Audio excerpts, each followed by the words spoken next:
नमस्कार. मी सर्वांचं स्वागत करतो हवामान अपडेट या आपल्या यूट्यूब चॅनलवरती. मी नेताय जाधव आणि आपण पाहणार आहोत 22 एप्रिलचा संपूर्ण महाराष्ट्र राज्याचा हवामानाचा अंदाज. सर्वप्रथम आज दिवसभराचा जर विचार केला, दिवसभर राज्यातील बहुतांश भागामध्ये तापमानामध्ये जवळपास 40 पार केलेलीच आहे. याचबरोबर काही ठिकाणी दुपारनंतर ढगाळ परिस्थिती झाली, काही ठिकाणी लाईट अँड थंडरस्टॉर्मच्या ॲक्टिव्हिटी दुपारी 4 नंतर पाहायला मिळाली. याच्यामध्ये प्रामुख्याने सांगली, सातारा, याचबरोबर पुण्याचा जो अतिपूर्व भाग असेल, तसेच सोलापूर, बीड, धाराशिव या ठिकाणी पावसाच्या सरी आपल्याला पाहायला मिळण्याची दाट शक्यता आहे. याचबरोबर सिस्टम प्रणाली वाऱ्याच्या दिशानुसार जर पाहिलं तर येणाऱ्या 23 तारखेला एक वेस्टर्न डिस्टर्ब हा जम्मू काश्मीरमध्ये दाखल होण्याची दाट शक्यता आहे. याचबरोबर जे अँटी सायक्लोनिक सर्क्युलेशन आहे अरबी समुद्र आणि राज्याच्या वरती, त्याच्या प्रभावामुळेही एक ट्रफ प्रेशर जे आहे ते कन्याकुमारीपासून याचबरोबर केरळचं समुद्र किनारपट्टी असेल, याचबरोबर कर्नाटक तसेच राज्याच्या दक्षिण भागापासून विखुरलेल्या स्वरूपात आहे. पावसाचा विचार जर केला तर याच क्षेत्रामध्ये पावसाचा जोर काही अंशी वाढलेला आपल्याला पाहायला मिळतो. याचबरोबर अरबी समुद्रामधून जे वारं आहे ते अरबी समुद्रातून वारं पाकिस्तानचा जो दक्षिण भाग असेल, याचबरोबर गुजरात असेल, राजस्थानपर्यंत पोहोचले.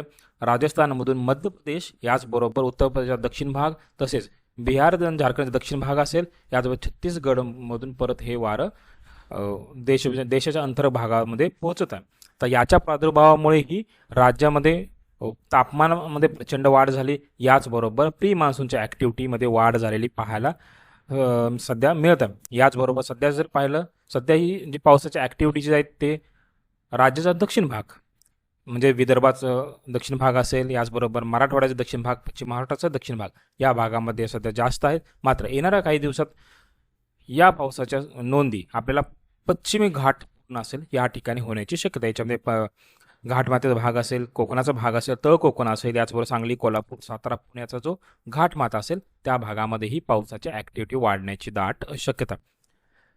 याचबरोबर सध्याचे लेटेस्ट सॅटेलाइट इमेजनुसार जर पाहिलं तर आज रात्री सांगली जिल्ह्याचा जत कवटेमंकाळ असेल, याचबरोबर आटपाडी असेल, खानापूर असेल या ठिकाणी पावसाच्या नोंदी पाहायला मिळण्याची दाट शक्यता. याचबरोबर साताराचा दहिवडी, फलटण या ठिकाणी काही अंशी ढगाळ वातावरण पाहायला मिळू शकतं. याचबरोबर सोलापूरचा सांगोला असेल, याचबरोबर मोहोळ असेल, सोलापूर, दक्षिण सोलापूर, उत्तर सोलापूर, अक्कलकोट, याचबरोबर बार्शी, पंढरपूर, सांगोला या ठिकाणी आपल्याला पावसाच्या ॲक्टिव्हिटी आज रात्री पाहायला मिळेल. धाराशिवचा दक्षिण भाग, तसेच बीड, हिंगोलीचा दक्षिण भाग असेल, परभणीचा दक्षिण भाग असेल, नांदेड संपूर्ण जिल्हा, लातूर संपूर्ण जिल्हा या ठिकाणी पावसाच्या ॲक्टिव्हिटी आज पाहायला मिळेल. लाईटिंग थंडरस्टॉर्म सहित पाऊस त्या ठिकाणी पाहायला मिळणार आहे.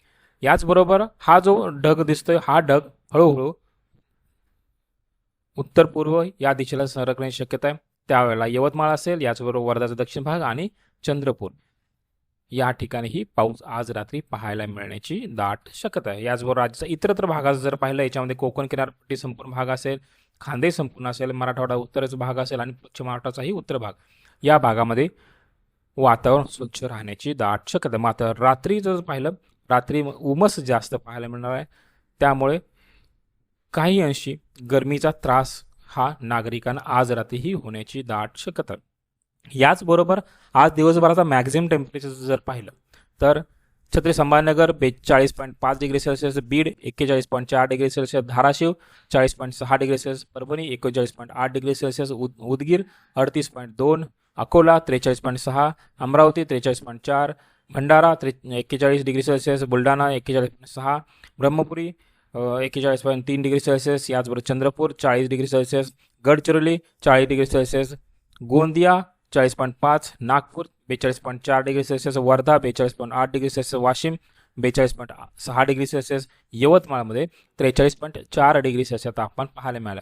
याचबरोबर जळगावमध्ये 41.9 degree Celsius, Jeur 41.5 degree Celsius, Kolhapur 37.6, Mahabaleshwar 33.2 degree Celsius, मालेगावमध्ये 42 डिग्री सेल्सिअस, नाशिकमध्ये 41.3 डिग्री सेल्सिअस, सांगलीमध्ये 2 अंशाने तापमान कमी झालेलं पाहायला मिळालं. आज 38 डिग्री सेल्सिअस तापमान होतं. सातारामध्येही 39.7 डिग्री सेल्सिअस, सोलापूरमध्येही जवळपास 2 डिग्री तापमान हे कमी झालेलं पाहायला मिळालं. यामध्येही 40.7 डिग्री सेल्सिअस तापमान पाहायला मिळालं. अलिबाग 31.8, डहाणू 35.1, हरणाई 33.4, मुंबई 33.5 आणि रत्नागिरीमध्ये जवळपास 33.2 डिग्री सेल्सिअस तापमान पाहायला मिळालं. याचबरोबर येणाऱ्या 24 तासात राज्याचा तापमानाचा सर्वप्रथम आपण जर विचार केला, संपूर्ण विदर्भ याच्यामध्ये अकोला, बुलढाणा, वाशिम, यवतमाळ, अमरावती, वर्धा, नागपूर, भंडारा, गोंदिया, चंद्रपूर, गडचिरोली हा संपूर्ण भाग असेल. तसेच मराठवाड्याचा नांदेड, लातूर, धाराशिवचा उत्तर भाग, बीड, छत्रपती संभाजीनगर हा संपूर्ण पट्ट्यामध्ये 42 ते 45 डिग्री सेल्सिअस तापमान त्या ठिकाणी पाहायला मिळण्याची दाट शक्यता आहे. मात्र गडचिरोलीचा काही भाग असेल या ठिकाणी 45 डिग्रीच्या वरती तापमान जाण्याची दाट शक्यता आहे. याचबरोबर येणाऱ्या 2-3 दिवसात राज्यात अति तीव्र हीटवेव्ह येण्याची दाट शक्यता आहे. प्रामुख्याने विदर्भ, मराठवाड्यामध्ये जवळपास 45 काही ठिकाणी 47 डिग्री सेल्सिअसपर्यंत तापमान पोहोचण्याची दाट शक्यता आहे. याचबरोबर धाराशिव असेल, सोलापूर, सांगली, पुणे पूर्व असेल, अहिल्यानगर, नाशिक, धुळे, नंदुरबार आणि जळगाव हा जो पट्टा असेल या ठिकाणी 40 ते 42 डिग्री सेल्सिअस तापमान आपल्याला पाहायला मिळू शकतो. तसेच संपूर्ण घाटमाथ्याचा भाग, पुणे पश्चिम, सातारा पश्चिम, सांगली पश्चिम आणि कोल्हापूर या ठिकाणी 40 डिग्री सेल्सिअस तापमान आपल्याला पाहायला मिळू शकतं. काही अंशी 1 ते 2 ठिकाणी 38 डिग्री सेल्सिअस तापमान पाहायला मिळणार आहे.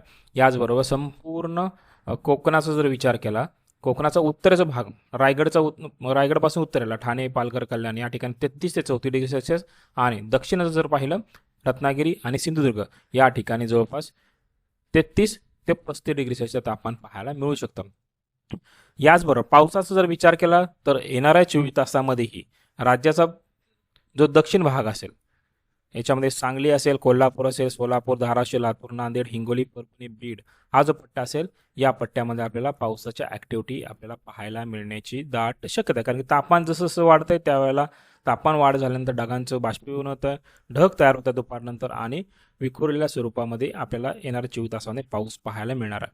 त्याचबरोबर IMDच्या म्हणजे हवामान खात्याच्या अंदाजानुसार जर आपण पाहिलं,